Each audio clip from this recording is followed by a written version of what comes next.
waking up.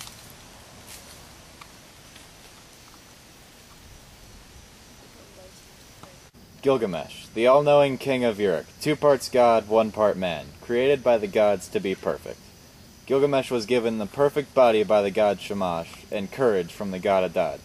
Gilgamesh built the great ramparts of Uruk and the temple of the gods Anu and Ishtar. Gilgamesh became arrogant, and the people complained to the goddess Aruru. Aruru created Enkidu to contend with the king. Enkidu lived like a wild animal and had no contact with civilization. He eventually entered Uruk and challenged Gilgamesh to a wrestling match, and lost. Enkidu and Gilgamesh became friends and embarked on a quest to kill the guardian of the forest, Humbaba. Enkidu and Gilgamesh traveled to Humbaba's lair. Enkidu, expressing his concern, says, Gilgamesh, you do not know this monster, and that is why you do not fear. I know him, and I am terrified. His teeth are dragon's fangs. His composure is like a lion. His charge is the rushing of a flood. I will return to the city and tell your mom about the glory of our deeds, till she shouts for joy. And then I will tell her the death that followed till she weeps for bitterness. Gilgamesh replied, I will not die, and we will fight together. If your heart is fearful, throw away your fear. If there is terror, throw away your terror. Take your axe in hand and attack.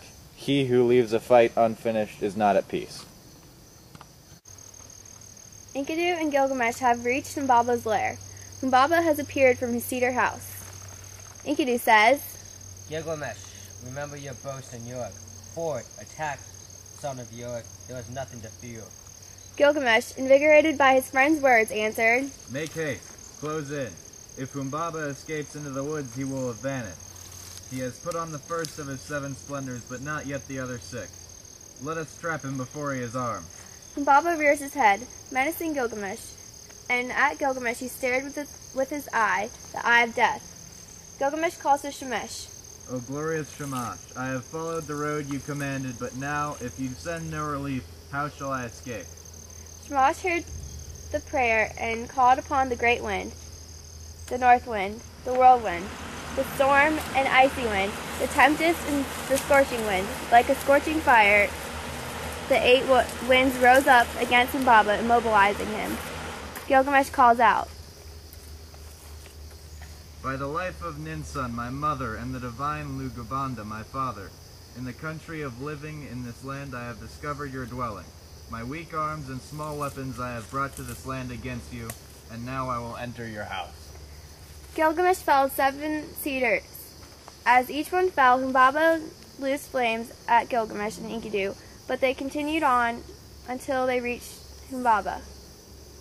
Humbaba, admitting defeat, asked Gilgamesh for forgiveness, saying, Gilgamesh, let me speak. I have never known a mother, no nor a father, who took care of me.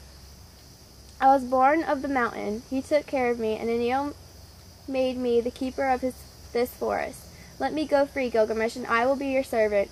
You shall be my lord. All the trees of the forest that tended on the mountain shall be yours. I will cut them down and build you a palace. Gilgamesh liked this idea, but Enkidu spoke out. The strongest of men will fall to fate if he has no judgment. Natar, the evil fate that knows no distinction between men, will devour him. Humbaba will bar the mountain road against you and make the pathways impassable. Humbaba said, Enkidu, what you say is evil. You, in envy and fear of rival, you have spoken. But Gilgamesh does not listen to Humbaba, but instead listens to his friend. He attacks Humbaba with a thrust of his sword to his throat, and Enkidu struck the second blow with his axe, and on the third blow Humbaba was dead.